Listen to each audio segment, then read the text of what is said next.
All right, let's get straight to it. 2012 Chrysler 300. This is the 3.6 liter.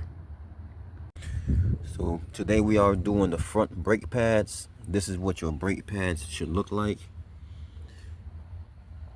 And this is your brake hardware that comes with the pads. All right, open this little hatch here and then you can access the brake reservoir. Remove the cap and just set it down loosely. I got the car in the air and I have my jack stand set up because I'm using an impact to get these off. But if you're not using an impact, you should leave the tire on the ground, loosen up these lugs, and then you can raise the car in the air and finish getting them off. We got the tire off, so in order to change these brake pads, which is right here, we have to remove this caliper. This caliper is held on by two 13mm bolts, or you can use a 1/2 inch. So you can go ahead and get these two bolts out.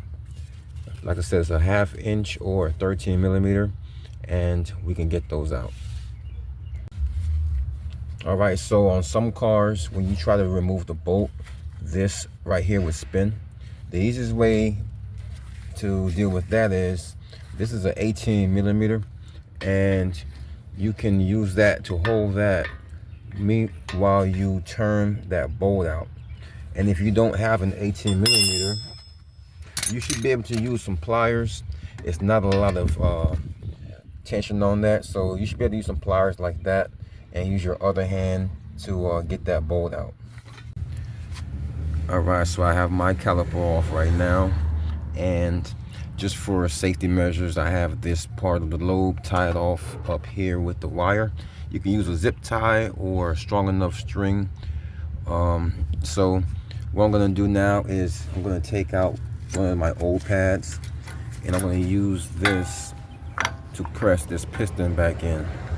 Let's just remove that other pad since we're down here, and we can also remove this hardware, the old hardware, because we are replacing those. If you can't get them out by hand, use a flathead and pop those out. So now we have our old pads and hardware out. So we use this old pad here to push this piston back in, and we already have our cap removed on our reservoir. Some people like to open the bleeder screw so they can get the old fluid out. If you're one of those types, then you can do that. But I'm just gonna go ahead and push this back in with my C-clamp.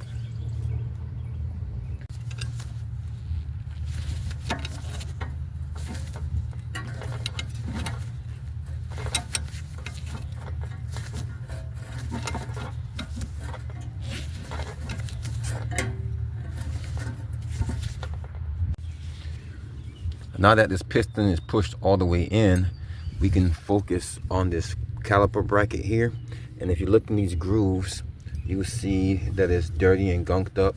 So we take a wire brush or something more of your preference maybe, and you'll get in here and we will clean as much as that as we can out. If we were doing, if we were changing these calipers or something, we would take these off. If we're doing more extensive work, we'll take this off and really get in there. But since we're only doing brake pads, we'll just get to what we can get to, and then we'll get to the back side and do the same thing. Once you have those spaces cleaned out, we can go ahead and install our new hardware while being certain to not have it too far off track. You want it to sit perfectly in there like that. And let's do the last one. All right, now you grab one of your new pads, and in this set, all 4 of the pads were the exact same, so there's no certain orientation that we have to go by.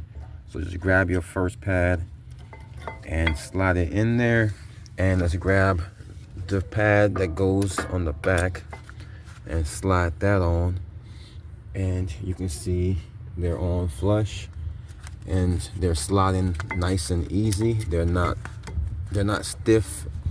So I'm gonna go ahead and disengage this wire, and gonna put my caliper back on. And if you're wondering why I'm not using brake grease, they didn't buy any brake grease, or they don't really want some according to them. So, but if you do have brake grease, I normally apply a light film right around the edge of the piston and another light film right on the back of these forks here where they make contact with the brake pad. So now that I have my caliper set, I'm putting my bolts in. And remember, you might need this 18mm to hold the inside while you tighten the outside.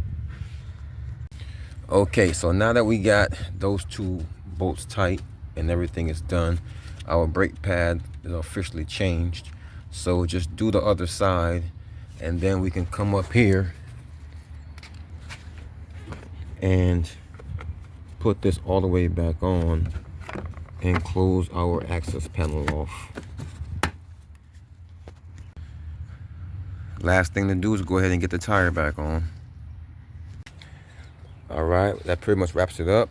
That is how you change your front brake pads on a 2012 Chrysler 300, the 3.6 liter.